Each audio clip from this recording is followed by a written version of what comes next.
পবিত্র কোরবানির ঈদ আমাদের দরজায় কড়া নাড়ছে। চারদিকে আনন্দের রং, নতুন পোশাকের ঝলক, সুস্বাদু খাবারের আয়োজন আর আত্মীয় স্বজনের সঙ্গে মিলনের উল্লাসে আমরা ডুবে থাকি এই সময়টায়।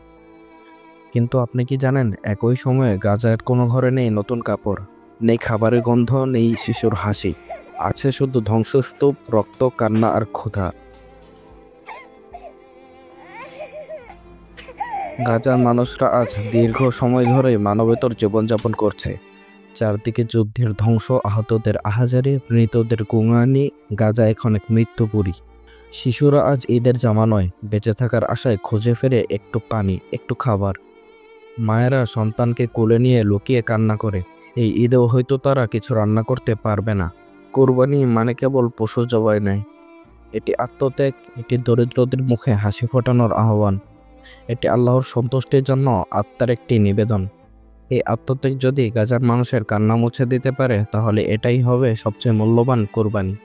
আল মিদাদ পত্রিকা শুধুমাত্র খবর পরিবেশন করে না, বোঝে মানুষের হৃদয়ের স্পন্দন। আল মিদাদ আপনাদের সহায়তায় পূর্বেও গাজার পথে সাহায্য পাঠিয়েছে। খাবার, ওষুধ, জরুরি ত্রাণ পৌঁছেছে ক্ষুধার্ত মানুষের হাতে। কিন্তু এই ঈদে গাজার জন্য চাই আরও বেশি কিছু, একটি জীবন রক্ষার প্রতিজ্ঞা। এই ঈদে গাজার কোনো ঘরেও যেন ধোঁয়া ওঠে রান্নার, কোনো শিশুও যেন হাসতে পারে অন্তত একবেলা তৃপ্তির আহারে। সেই চেষ্টায় এগিয়ে আসুন। স্ক্রিনে দেওয়া নাম্বারে পাঠিয়ে দিতে পারেন আপনার সাহায্য, সেটা চলে যাবে গাজার শহীদের পরিবারের হাতে। আসুন আমরা সবাই মিলে গাজার ঈদ বানিয়ে মানবিকতায় পূর্ণ।